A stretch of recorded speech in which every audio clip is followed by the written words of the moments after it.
Yang belakang dengar apa tidak ya? Tidak.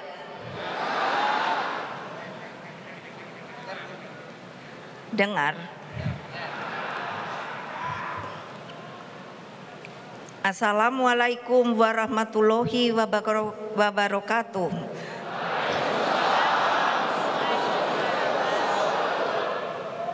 Salam damai sejahtera untuk kita semua. Shalom, Om Swastiastu, Namo Buddhaya, salam kebajikan, Rahayu. Anak-anakku yang aku cintai dari PDI Perjuangan, partai dimanapun mereka berada. Hadirin dan saudara-saudara sekalian, para tamu yang tidak bisa saya sebutkan satu persatu. Puji syukur kita panjatkan kehadirat Allah Subhanahu wa Ta'ala atas karunia-Nya. Hari ini PDI Perjuangan merayakan ulang tahun ke-50. 50 tahun telah kita lalui sejak kelahiran Partai Demokrasi Indonesia pada tanggal 10 Januari 1973. Partai Demokrasi Indonesia lahir melalui fusi sebagai penggabungan Partai Nasional Indonesia (PNI), Partai Kristen Indonesia (Parkindo), Partai Katolik, Partai Ikatan Pendukung Kemerdekaan Indonesia (IPKI), dan Partai Musyawarah Rakyat Banyak (Murba). Dengan latar belakang historis itu, maka ketika ada yang bertanya kepada saya, karena waktu itu memang ibu diiming-imingi untuk masuk salah satu, waktu itu baru hanya 4, PDI, Golkar, P3, dan kalau di DPR-nya lalu ada fraksi ABRI. Lalu saya ditanya, kenapa sih kok akhirnya milih ke PDI Perjuangan, PDI? Nah, sebetulnya karena begini, bapak saya, tahu enggak bapak saya siapa? Loh, kok enggak banyak yang tahu ya? Lah kok lemes ya? Siapa? Siapa? Bung siapa? Yang keras dong. Gitu dong. Karena begini, tadi saya bilang sudah fusi kan.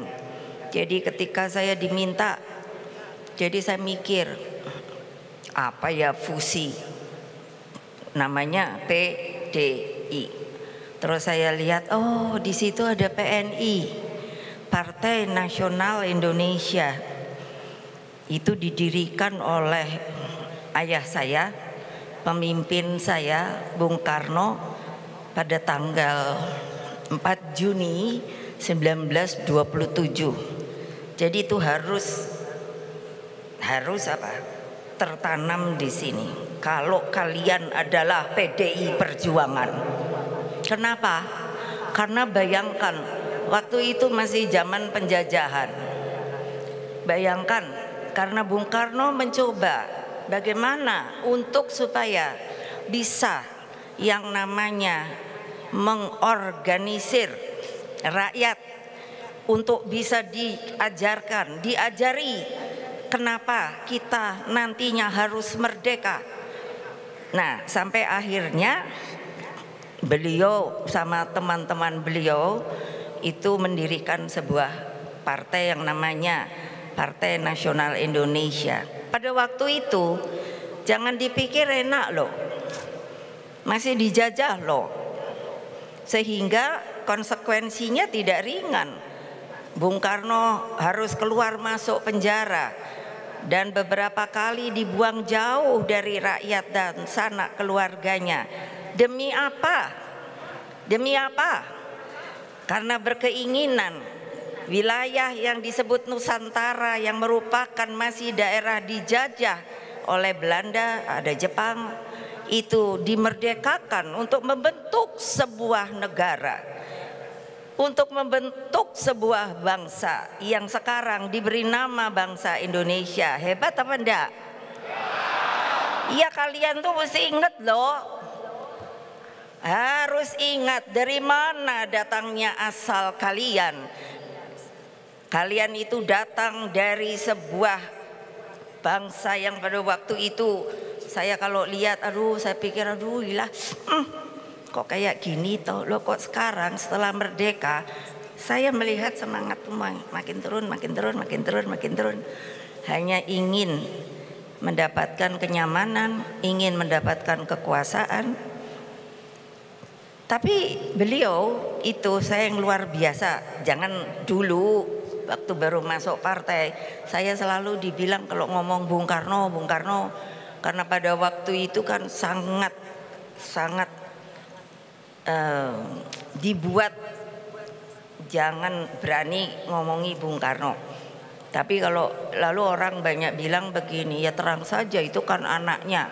Saya terus jawabnya apa? Loh memangnya saya itu bisa milih saya mau dijadikan anak siapa? Loh ya dong, saya memang anaknya Bung Karno. Itu perkataan menurut saya hebat. Loh bapak sendiri kok nggak mau diakui.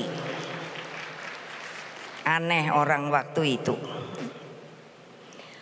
Ya loh, beliau itu terus bekerja tanpa lelah mengorganisir rakyat. Apa toh yo? Mungkin kalau dari PDI, coba ya, yang mereka ikut saya dari PDI itu pasti ada. Coba berdiri yang ikut waktu PDI, angkat tangan. Tuh kan masih banyak toh. Jangan ragu-ragu kalau ngangkat tangan. Jangan begini. Ayo berdiri. Ini beneran enggak? Loh kok masih oke ya Pak Jokowi? Tadinya saya sudah mau putus asa.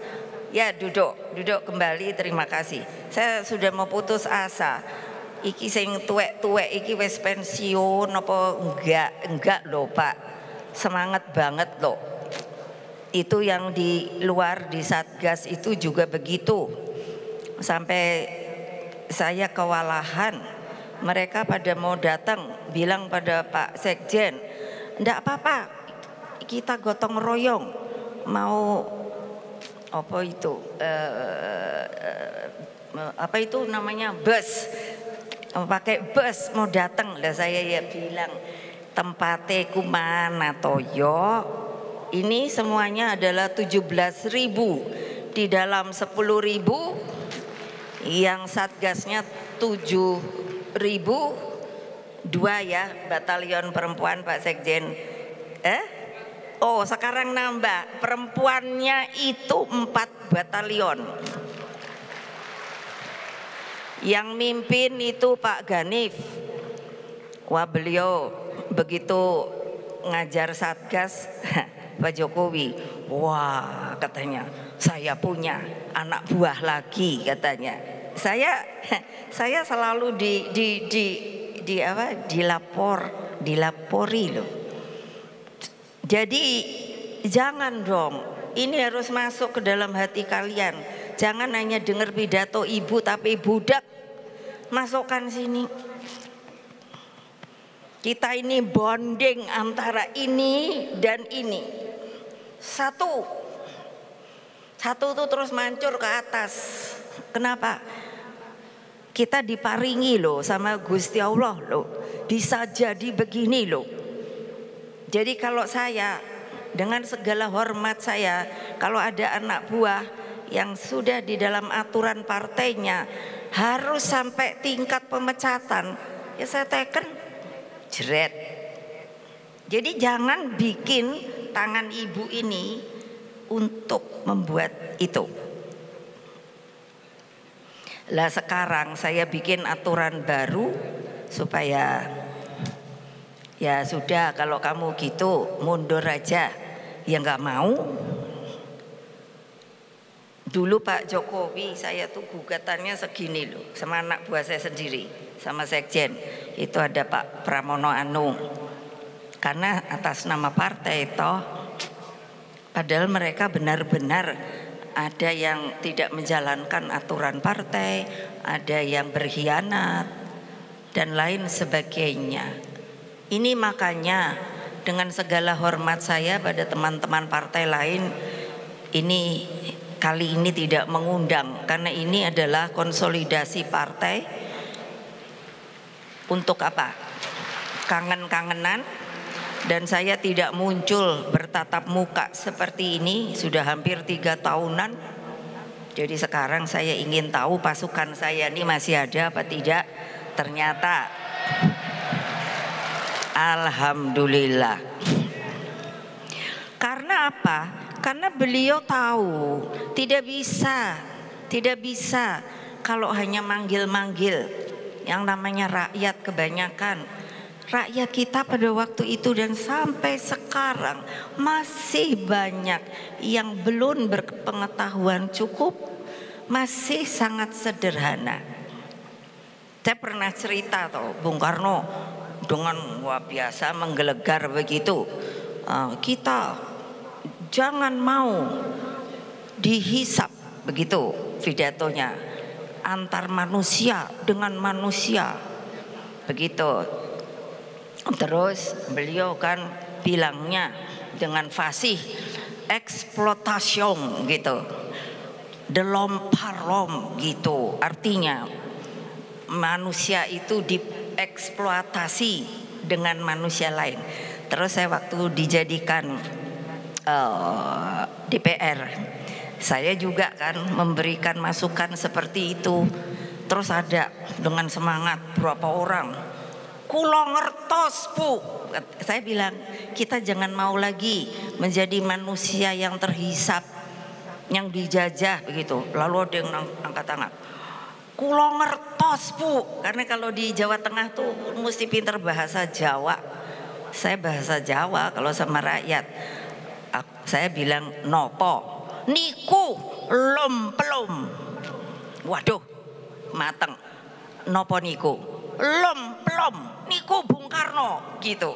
Oh maksudnya eksploitasi delom parlom tuh buat mereka tuh pokoknya ngerti namanya wes lom-pelom. Saya bilang yes betul. Coba bayangkan ya, gimana kamu akan jegrok-jegrok hanya aduh datang keren gitu nggak mau turun ke bawah. Ayo angkat tangan, siapa yang belum turun ke bawah? Nyek kok akeh men saya ngora angkat tangan, berarti belum pada turun ya. Ada yang sudah, ada yang menang. Ayo ngopo kok belum turun? Lo katanya harap tempur, mau menang apa tidak? Bohong.